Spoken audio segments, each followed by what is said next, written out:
The Witch of Moon's Lane presents How to Witch, bitch. Welcome back to How to Witch Bitch. Michelle, the Witch of Moon's Lane. Hello again. Hello, darling. Now, we've had some interesting comments from some of our past podcasts.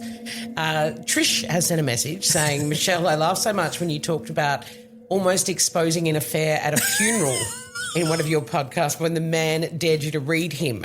So go through that again. So this is a guy who was a bit of a skeptic. He didn't believe you're a witch. Yep. His wife was standing with him. Yep. And then what did you do?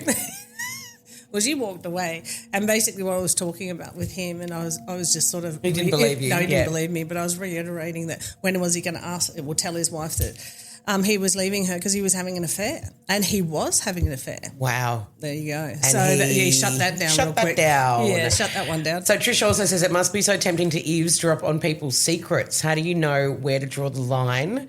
Have you ever heard something you wish you hadn't? Oh, that's a good question. That's a good one. When I channel, I often will say, I can't say that. Like I'll be saying in my mind, I can't say that because it's sort of, it can be either highly personal or just sound nutty to me. Right. But I have to say it because I've got to go with my gut and I have to say what I'm hearing and seeing and smelling and it shock values them, but it shocks me too because it's kind of like it gives credence to that I'm speaking to that person or I'm channeling that person and they have that message and the message is just for them.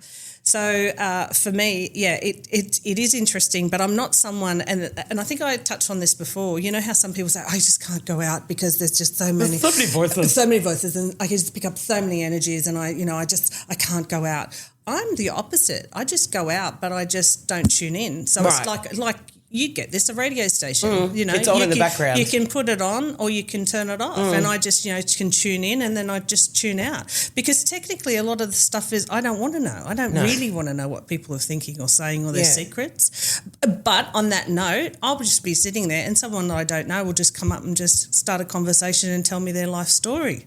And I'll have a little, blah, blah, blah, and I'll say something and off I go. So I seem to be in the right You're one of those people. You've got one of those faces. Yeah, you've got one of those things. It's like you always there's certain people who have that kind of energy where people just open up without actually wanting them to. Well, I was at a Robin Williams concert. That was funny, and my husband was Robbie Williams or Robin Williams? Very different people. Robin. Yeah. Okay. Although I'd like to go see Robbie. I reckon he'd be fun. We'll see what we can do. And I walked into the bathroom and I lost a good half an hour. I just had to turn to the lady next to me and say blah, blah, blah, blah, blah, blah. And she was just like crying, so I can't sort of leave her in tears. I just gave her a cuddle and said, you'll be right. I can't remember who I channeled through. It was so long ago. And I came out and I got into trouble because, we were meant to be going in. Where the hell have you been? Where the hell have you been? You're with the crying lady in the toilet.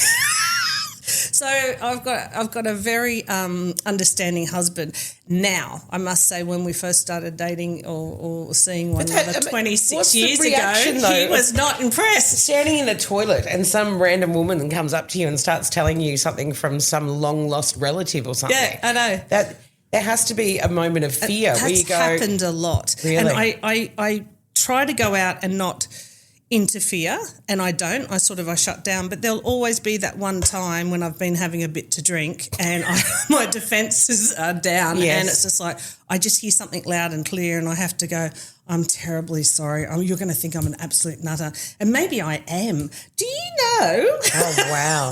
And most of the time it's true they understand you or do they block you? No. They're all open to it.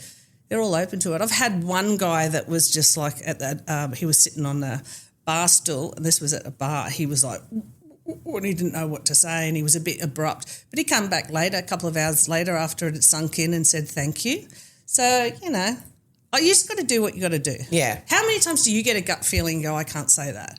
Oh, heaps of times. Right. Yeah. I'm not doing anything that other people haven't done. I've just honed my craft a little bit more. It's when you know something about someone where you just go, that person's an absolute numpty. Oh, yeah. Or there's that. Or the pregnancy thing's an interesting thing. Can you tell, do you get that vibe with some people when they're pregnant and they don't know they're pregnant? Yes, I've done that before. Yep, I've had that.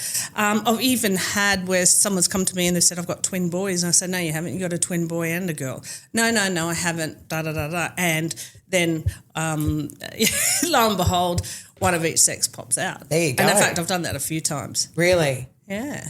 All right, well, today in this podcast episode, we're going to talk about the Wheel of the Year. Now, this is not the Wheel of Fortune, the TV show. This is actually the Wheel of the Year. Now, I know nothing about this, which is very helpful to you. Yeah. So tell me what the Wheel of the Year is. How does it work? What does it represent?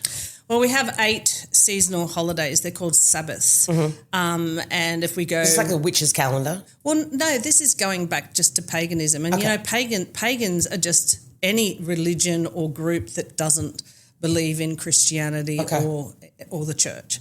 So, you know, you're talking about people from, you know, years and years and years before the church ever came on the scene. And, you know, they're basically looking at the sun and they're looking at the moon, they're looking at the earth, okay? And the earth is where they're getting their food, they're getting their sustenance, they're getting the warmth. So technically, each one of those particular parts of the year meant something for them. It's like Sawan, most people call it Sahan. So it is the new year of... our new year. So it's the beginning of the year for us. Okay. So because we're southern witches, we're back to front. So some southern witches will just follow it the way that it is over in Britain and the States, and others will just follow it completely around the other way. What do you do? Now, I do it the other way, and I only really do 4, and I do it really more modern because the thing is I don't have land. I'm not growing anything apart from tomatoes and some herbs, but I'm not raising sheep and I'm not, that's a shame. I do love a barbecue. If I was a farmer, I probably would do more of that. Yeah. But in modern society, the interesting thing with that is that is the beginning of the year for witches. Okay. Now, that's usually celebrated around about April. Oh. Now, for witches, our year starts in April. And it was basically Gregorian, you know how we follow the Gregorian calendar. So it was 1582, which was Pope Gregory, or Gregorian, and he was the 13th. And basically in 1582, he decided that April should go to the 1st of January to start our year, and that is how we follow the calendar now.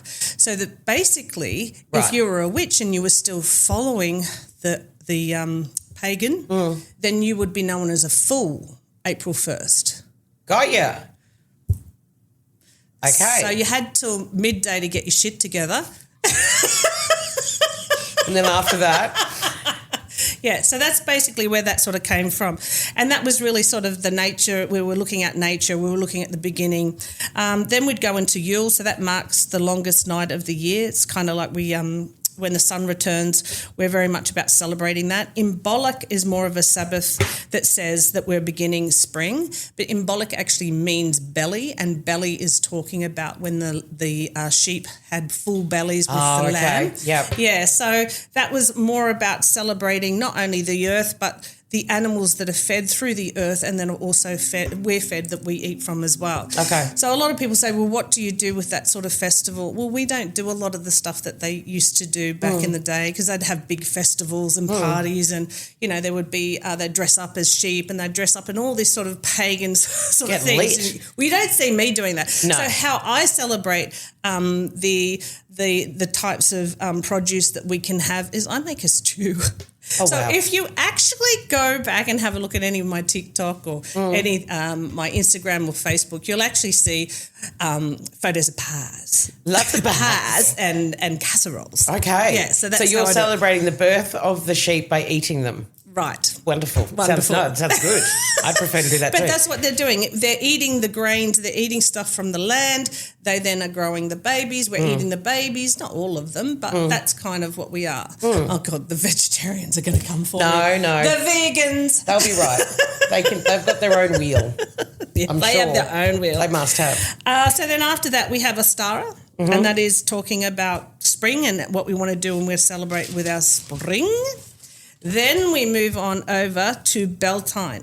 Now, Valentine's midpoint between spring and summer, and it's about being really fertile, and that is where the a lot of goddesses of fertility come in, like Bridget and Hegate even, because she's sort of like the mother. So often when we're talking about the wheel, if we're, say, looking at tarot, we would be looking at the Wheel of Fortune. So the wheel also incorporates maiden, mother, crone, which is very much about what witches believe. So it is a half moon, a full moon and a half moon, which is the three stages of when you're a maiden, when you're a mother and when you're a crone. And as a man, it's the same. It's when you're a young man, a father and an old man, which is sage.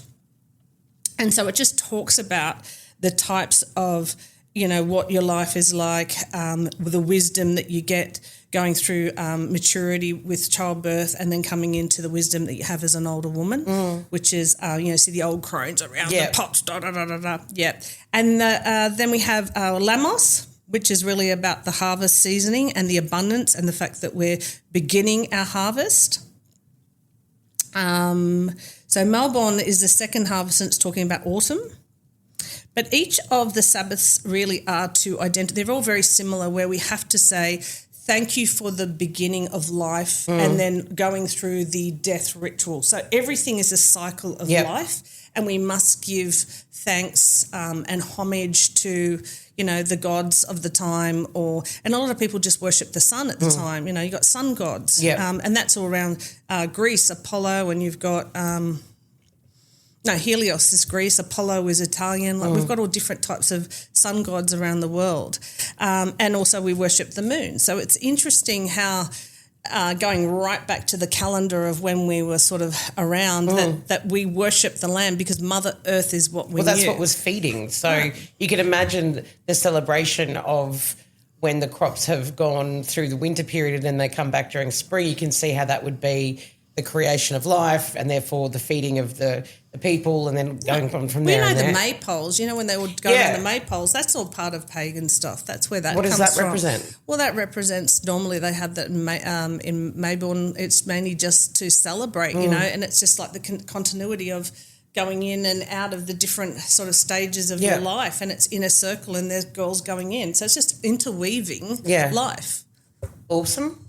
Now, also, so is that the Wheel of the Year? We've done Wheel of the Year. That's basically the Wheel of the Year, and it's about different holidays and what people sort of celebrate. And again, it depends if you're a Wiccan, which is more modern sort of witchcraft. You could be a pagan, which you can really go back to the roots of it all. So it just depends. As I was saying before, not all witches practice witchcraft as well, and not all witches identify in the same things. A Wiccan is completely different too. There's a lot of witches that don't do the three-will creed, which is if I send harm, none, and if you do, it comes back 3 times. Not everybody does that. So it's Which kind is of what we were talking about before. Yeah. When I was saying if you're an arsehole, you're an arsehole. I do remember that part of the last episode. Well, I guess another way of looking at it is, there's lots of different religions. They all have some similarities, but they're not all the same. So, everyone's got worship in there and also thankfulness. Well, the thing is the rule is really thanking Mother Earth. This is where you live. If you don't protect her and give homage at least to that, then you're damaging the planet you live on. Interesting.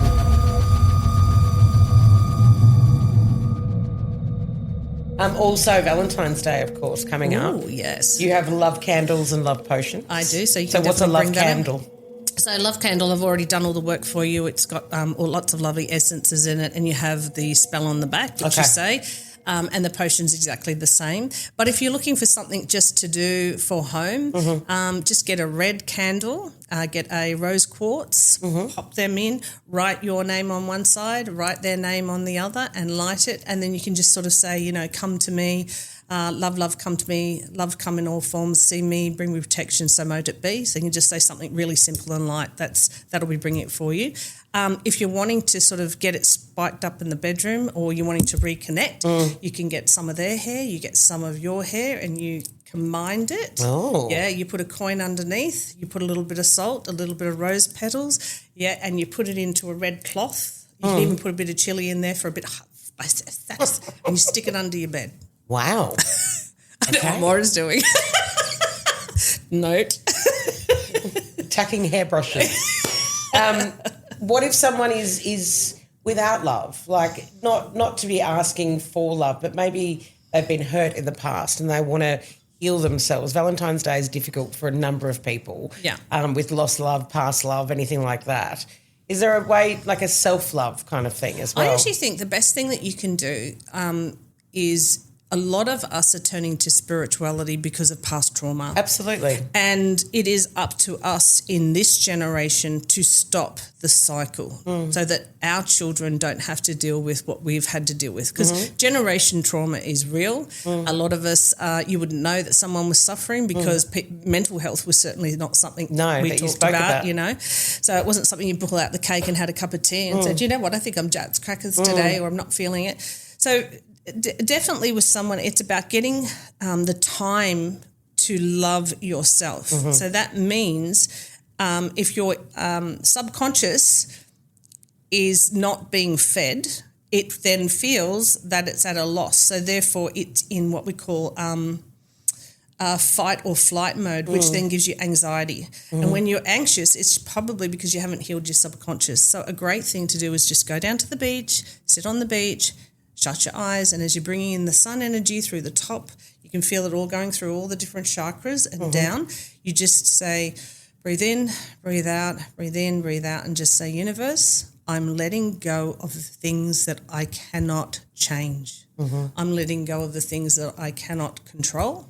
I'm letting go of fear. I'm letting go of not feeling love. I'm letting go of you can say people's names if you want to. I'm letting go of always maybe being self-critical, whatever that is. You draw a line in the sand. Once you step over that line, you'll actually see where your little bottom imprint is. So it's very much Mine would be quite large, not little. But anyway, keep going. Man, terror. It's very much about seeing that you've drawn the line. That means you've had enough. And you're stepping over. And you'll see that the bottom imprint, you can see where you once were. So it's a bit like the footprints in the sand. Someone was there, but they're not there anymore. So therefore, in essence, you've now stepped over. So now you're sitting here and you're saying, universe, I'm now open. I don't totally trust myself because maybe you're the one that's sabotaging your life all the time. So you say, I now put my trust in you. And so I'm now open to the love I deserve, the peace I deserve, the career I deserve, the happiness I deserve, and the life I deserve.